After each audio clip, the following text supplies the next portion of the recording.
नमस्कार विद्यार्थी मित्रांनो. इयत्ता 12वी विषय राज्यशास्त्र या विषयामधील प्रकरण क्रमांक 2 1991 नंतरच्या महत्त्वाच्या संकल्पना आणि समस्या यामध्ये जागतिकीकरण या संकल्पनेची माहिती आपण घेत आहोत, ज्यामध्ये राजकीय क्षेत्राविषयीची माहिती आपण आज घेणार आहोत. यापूर्वी आपण आर्थिक घटक याविषयीची माहिती घेतलेली आहे. आज आपल्याला या ठिकाणी राजकीय क्षेत्रावर जागतिकीकरणाचा कसा परिणाम झालेला आहे याविषयीची माहिती घ्यायची आहे. राजकीय क्षेत्र यामध्ये जागतिकीकरणाच्या संदर्भामध्ये राजकीय घटकावर लक्ष केंद्रित करता येईल. त्यामध्ये लोकशाहीचं महत्त्व. विद्यार्थी मित्रांनो, लोकशाही आपल्याला अब्राहम लिंकन यांची व्याख्या आठवत असेल. लोकांनी लोकांच्यासाठी चालवलेलं लोकांचं राज्य. या लोकशाहीचं महत्त्व अनन्यसाधारण अशा प्रकारचं आहे. 1989ची पूर्व युरोपमधील क्रांती आणि सोव्हिएत रशियाचं विघटन यांच्याकडे कम्युनिझमचा झालेला अंत अशा स्वरूपात बघितले जाते. आपल्याला माहिती आहे, साधारणपणे दुसऱ्या महायुद्धानंतर जगाची जी 2 भागामध्ये फाळणी झालेली होती, साम्यवादी विचारप्रणाली असलेला भाग म्हणजे सोव्हिएत रशियावादी गट आणि दुसरा भांडवलशाही विचारप्रणालीचा भाग म्हणजे अमेरिका.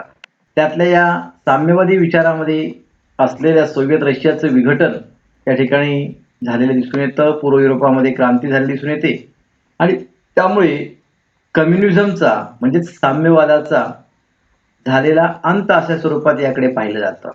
जग हे लोकशाही व्यवस्थेच्या दिशेने वाटचाल करत आहे असे मानले जाते. म्हणजे ज्यावेळेस या कम्युनिझमचा अंत झाला त्यानंतर जर आपण पाहिलं तर जग हे लोकशाही व्यवस्थेच्या दिशेने वाटचाल करत आहे असं मानलं जातं.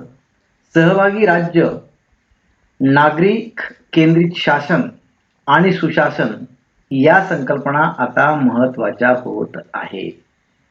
सहभागी राज्य, नागरिक केंद्रित शासन आणि सुशासन या संकल्पना सध्या किंवा आता महत्त्वाच्या होत आहेत. लोकशाही व्यवस्थेमध्ये निर्णय हे बहुमताने घेतले जातात. सहभागी शासन व्यवस्थेत त्या पारंपरिक निर्णय प्रक्रियेच्या पलीकडे जाऊन समाजातील सर्व घटकांना निर्णय प्रक्रियेत कसे सामील करता येईल हे बघितले जाते. नागरिक केंद्रित शासन आणि सुशासन व्यवस्थेत नागरी समाजाच्या सहभागावर भर दिला जातो. 1989 नंतर जी युरोपात क्रांती झाली किंवा सोव्हिएत रशियाचं विघटन झालं, त्यानंतर खऱ्या अर्थाने लोकशाही व्यवस्थेच्या दिशेने जग चाललेलं आहे असं मानलं जातं आणि या लोकशाही प्रक्रियेमध्ये निर्णय जे आहेत ते बहुमताने घेतले जातात. हे या ठिकाणी आपल्या लोकशाहीच्या महत्त्वामध्ये सांगता येईल. त्यानंतर यातला दुसरा मुद्दा आहे राज्याचं स्थान. जागतिकीकरणाच्या या सध्याच्या परिस्थितीमध्ये राज्याचं स्थान कसं आहे हेही या ठिकाणी आपल्याला पाहावयाचं आहे. जागतिकीकरणाच्या संदर्भात असे मानले जाते की आता राज्याचे महत्त्व कमी होत चालले आहे. सार्वभौमत्व हा राज्याचा एक महत्त्वाचा घटक आहे. सार्वभौमत्व ही संकल्पना राज्याच्या अधिकार क्षेत्राशी जोडली गेली आहे. सार्वभौमत्व म्हणजे काय? राज्याचा सर्वोच्च अधिकार. आणि हा राज्याचा जो सर्वोच्च अधिकार आहे तो घटक कोणत्याही राज्यासाठी महत्त्वाचा आहे. सार्वभौमत्व ही संकल्पना राज्याच्या अधिकार क्षेत्राशी जोडली गेली आहे. त्याच्याच आधारे राज्याला आपल्या अधिकार क्षेत्रात कायदे करण्याचा अधिकार असतो. या सार्वभौमत्वावर आज अंतर्गत तसेच बाह्य घटकाकडून आघात होत आहेत असे मानले जाते. म्हणजे जशी जागतिकीकरणाची सुरुवात झाली, या जागतिकीकरणाच्या सुरुवातीनंतर किंवा जागतिकीकरणाचे स्वीकार झाल्यानंतर आज जगामध्ये जर आपण पाहिलं तर जे वेगवेगळे राज्य आहे त्यांच्या सार्वभौमत्व या संकल्पनेला एक प्रकारे तडा गेला आहे अशी स्थिती या ठिकाणी निर्माण झालेली दिसून येते, ज्यामध्ये सार्वभौमत्वावर अंतर्गत आणि बाह्य घटकाकडून आघात होत आहे असं मानलं जातं. आंतरराष्ट्रीय कायद्यांचा विस्तार, प्रादेशिक आर्थिक संघटना, बाजारपेठांचं जागतिकीकरण, पर्यावरण आणि मानवी प्रश्नांबाबतची वाढती चिंता ही सर्व बाह्य आव्हाने आहेत. म्हणजे आज आंतरराष्ट्रीय कायद्याचं काही प्रमाणामध्ये काय विस्तार झालेला आहे, त्याचं पालन करावं लागतं. म्हणजे आपलं एक प्रकारे सार्वभौमत्व जे आहे ते थोडंसं कमी झालेलं दिसून येतं. प्रादेशिक आर्थिक संघटना निर्माण झालेल्या आहेत. आज आपण पाहतो भारत आणि भारताच्या उपखंडामधील असणारी महत्त्वाची 7 संघटना असेल किंवा आग्नेय आशियामधील आसियान असेल किंवा युरोपीय देशांची युरोपीय संघ असेल, अशा ज्या वेगवेगळ्या प्रकारच्या प्रादेशिक संघटना निर्माण झालेल्या आहेत. त्यामुळे एखाद्या राज्याचं सार्वभौमत्व जे आहे ते एक प्रकारे काय झालं आहे, त्या सार्वभौमत्वावर आघात निर्माण झालेला दिसून येतो. बाजारपेठेचं जागतिकीकरण, पर्यावरण आणि मानवी प्रश्नांबाबतची वाढती चिंता ही सर्व बाह्य आव्हाने आहेत. तर राष्ट्रीय पातळीवरील सहमतीचा अभाव व त्यातून निर्माण होणारे मतभेद, वाढता वांशिक राष्ट्रवाद, बिगर राष्ट्रीय घटकांचे कार्य, तसेच पर्यावरण, लिंगभेद आणि मानवतावादी समस्यांना मिळालेले केंद्रस्थान ही अंतर्गत आव्हाने आहेत. यानंतर बिगर राजकीय घटक. आज आपण जर पाहिलं तर बिगर राजकीय घटकांनाही महत्त्व प्राप्त झालेलं आहे. विशेषतः नागरी समाजाला मिळालेल्या वाढत्या महत्त्वामुळे बिगर राजकीय घटक जे आहेत ते पुढे आले आहेत. म्हणून स्वयंसेवी संघटना आणि गैर सरकारी संस्थांना महत्त्व प्राप्त झालेले आहे. आज आपण पाहतो जगामध्ये कुठल्याही देशामध्ये कुठल्याही प्रकारचं संकट आलेलं असेल तर बऱ्याचदा या स्वयंसेवी संघटनांच्या माध्यमातून किंवा गैर सरकारी संस्थांच्या माध्यमातून त्या ठिकाणी मदत पोहोचवण्याचं काम केलं जातं. आणि त्यामुळे अनेक क्षेत्रामध्ये समाजाच्या, जसं मानवी हक्काच्या संदर्भामध्ये असेल किंवा काही ठिकाणी पुनर्वसनाचं कार्य असेल, अनेक ठिकाणी या स्वयंसेवी संस्था ज्या आहेत त्या कार्य करत असलेल्या दिसून येतात. त्यामुळे या राजकीय घटकांपेक्षाही या बिगर राजकीय घटकांचा प्रभाव जो आहे तो दिवसेंदिवस वाढत चाललेला आहे. म्हणूनच या संस्थांना महत्त्व प्राप्त झाले आहे. स्वयंसेवी संघटना आणि गैर सरकारी संस्था, ज्याला नॉन गव्हर्नमेंट ऑर्गनायझेशन असं म्हटलं जातं किंवा त्याचा शॉर्ट फॉर्म आहे NGO. N म्हणजे नॉन, G म्हणजे गव्हर्नमेंट आणि O म्हणजे ऑर्गनायझेशन. म्हणजेच बिगर राजकीय संघटना या समाजामध्ये त्यांचं महत्त्व जे आहे ते त्या ठिकाणी वाढलेलं दिसून येतं. त्या संस्था मानवी समस्यांच्या प्रश्नांवर भर देतात. आज आंतरराष्ट्रीय संबंध हे केवळ राष्ट्राच्या संबंधापुरते मर्यादित राहिलेले नाहीत, तर त्यात बिगर राजकीय घटकांचा देखील समावेश झाला आहे. बघा, आज आंतरराष्ट्रीय संबंध हे केवळ राष्ट्राच्या संबंधापुरते मर्यादित राहिलेले नाहीत, तर त्यामध्ये काय झालेलं आहे, बिगर राजकीय घटकांचा देखील समावेश झालेला आहे. ॲम्नेस्टी इंटरनॅशनल, ग्रीनपीस मूव्हमेंट सारख्या संघटनांप्रमाणेच दहशतवादी गट देखील या बिगर राजकीय घटकांमध्ये सामील होतात. आज ॲम्नेस्टी इंटरनॅशनल आंतरराष्ट्रीय पातळीवर महत्त्वाचं कार्य करणारी ही NGO आहे. ग्रीनपीसही महत्त्वाची संघटना आहे की जी अनेक ठिकाणी आपल्याला ग्रीनपीस मूव्हमेंट सारख्या पर्यावरणाशी संबंधित असणाऱ्या बाबी असतील किंवा ॲम्नेस्टी इंटरनॅशनल सारख्या संघटना सुद्धा मानवी हक्काच्या संदर्भामध्ये असतील, अशा अनेक बाबतीमध्ये कार्य करणाऱ्या संघटना दिसून येतात. पण याचबरोबर या बिगर राजकीय गटांमध्ये किंवा घटकांमध्ये दहशतवादी गट जे आहेत त्यांचीही निर्मिती झालेली दिसून येते किंवा तेही यामध्ये समाविष्ट झालेले दिसून येतात. आज आपण पाहतो बऱ्याचदा दहशतवादी हल्ले होतात, त्या हल्ल्यामागे अनेक दहशतवादी गट असलेले त्या संघटना आहेत. जसं आंतरराष्ट्रीय पातळीवर आपण तालिबानचं नाव ऐकलं असेल किंवा भारतामध्ये जैसे मोहम्मद सारखे असेल, अशा अनेक संघटनांची नावं आपण ऐकतो की ज्या दहशतवादी गटाच्या संघटना आहेत. यांचाही समावेश या बिगर राजकीय घटकामध्ये सामील झालेला आपल्याला दिसून येतात. त्यानंतर मानवी हक्क हा एक महत्त्वाचा भाग या ठिकाणी जागतिकीकरणाच्या कालखंडामध्ये सांगता येईल. जागतिकीकरणाच्या युगात मानवाधिकाराचे संरक्षण एक महत्त्वाचा विषय बनला आहे. परंतु विकसित आणि विकसनशील देशात मानवाधिकाराच्या दृष्टिकोनात फरक करण्याची गरज आहे. तिसऱ्या जगाच्या दृष्टीने नागरी व राजकीय हक्काच्या आधी आर्थिक विकास साधण्याची गरज आहे. म्हणजे नागरिकांना नागरिक आणि राजकीय हक्क देण्याअगोदर महत्त्वाचं म्हणजे आर्थिक विकास साधण्याची गरज आहे. तसेच वैयक्तिक अधिकारापेक्षा समाज आणि कुटुंब यांचे महत्त्व अधिक आहे. उदाहरणार्थ, भारतीय संविधानाने सामाजिक न्यायावर अधिक भर देऊन अन्न, वस्त्र, निवारा, शिक्षण आणि स्वास्थ्य यांना प्राथमिक महत्त्व दिले आहे. असेही मानले जाते की वितरणात्मक न्याय मिळवून देण्यासाठी लोक कल्याणापेक्षा स्वातंत्र्याच्या हक्कावर जास्त भर दिला जातो. म्हणून राष्ट्रांना आपला इतिहास, संस्कृती, राजकीय व्यवस्था, अर्थव्यवस्था या आधारे मानवी हक्काबाबत निर्णय घेण्याचा अधिकार दिला पाहिजे. थोडक्यात नागरी आणि राजकीय हक्क, स्वातंत्र्य या पाश्चात्य दृष्टिकोनाला प्रत्यक्षातील स्थानिक परिस्थितीची सांगड घालण्याची गरज आहे. अशा प्रकारे या ठिकाणी आपल्याला मानवी हक्क असतील, त्याचबरोबर बिगर राजकीय घटक असतील, त्याचप्रमाणे राज्याचे स्थान असेल आणि लोकशाहीचं महत्त्व असेल, या विविध मुद्द्यांच्या आधारे राजकीय क्षेत्रामध्ये या घटकांचा कसा परिणाम झालेला आहे याविषयीची माहिती आपल्याला या ठिकाणी दिलेली आहे. ज्यामध्ये आपल्याला या घटकांचा अभ्यास करत असताना याची काही उदाहरणं जी आहेत ती आपल्या या ठिकाणी समजून घ्यायची आहेत. म्हणूनच काय म्हटलंय पहा, वरील सर्व गोष्टी अधिक तपशिलाने समजून घेण्यासाठी काही उदाहरणे उपयुक्त ठरतील. ही उदाहरणं आपल्या या ठिकाणी दिलेली आहेत. पहा काय म्हटलंय पहा, भारत वेगवेगळ्या आंतरराष्ट्रीय करारांचा आणि संघटनांचा सभासद आहे. जागतिक व्यापार संघटनेचा सभासद म्हणून भारताला आंतरराष्ट्रीय व्यापाराबाबत काही नियमांचे पालन करावे लागते. काय म्हटले पहा सुरुवातीलाच की भारत हा वेगवेगळ्या आंतरराष्ट्रीय कराराचा आणि संघटनाचा सभासद आहे. त्यामुळे भारताला काय करावं लागतं, समजा जागतिक व्यापार संघटनेचा सभासद म्हणून त्याला आंतरराष्ट्रीय व्यापारावरचे जे नियम असतील त्याचं पालन करावं लागतं. पाकिस्तान बरोबर केलेल्या सिंधू नदीच्या पाणी वाटपाच्या करारामुळे तसेच बांगलादेशाशी केलेल्या फरक्का पाणी वाटप करारामुळे सिंधू आणि गंगा या नद्यांच्या पाणी वाटपाबाबत जे नियम केलेले आहेत त्या नियमांचं भारताला पालन करावं लागतं.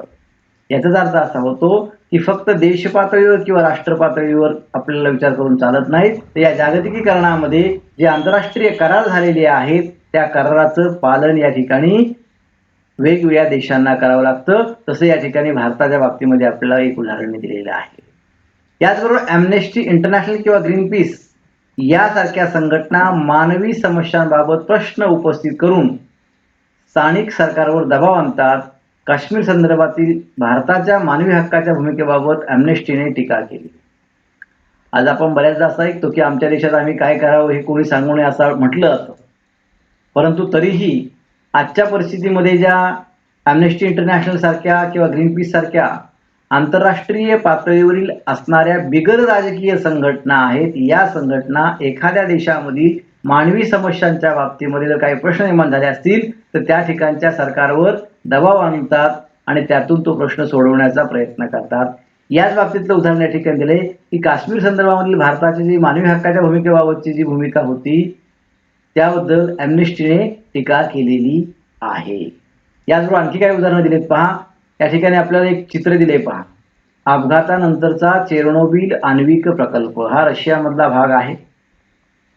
चेर्नोबिलच्या दुर्घटनेमुळे युरोपामध्ये रेडिएशन पसरले.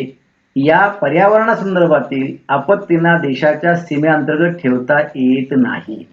म्हणजे पहा, समजा आपल्या देशामध्ये एखादी घटना घडलेली असेल तर त्या घटनेचे जे परिणाम आहे ते फक्त आपल्या देशाच्या सीमेतच राहतील असं नाही. तेच उदाहरण या ठिकाणी दिले की चेर्नोबिल सारखी जी घटना रशियामध्ये त्यावेळेस घडली किंवा रशियाच्या भागामध्ये घडली, त्याचा परिणाम हा युरोपमध्ये रेडिएशन पसरलं किंवा त्यातून जे काही विषारी वायू बाहेर पडले त्याचा परिणाम हा फक्त रशियामध्ये न होता तो आजूबाजूच्या असणाऱ्या युरोपातील इतर देशांमध्ये झाला. म्हणजेच त्या ठिकाणी जी आपत्ती निर्माण झाली त्या आपत्तीला एखाद्या देशाच्या सीमेअंतर्गत ठेवता येत नाही.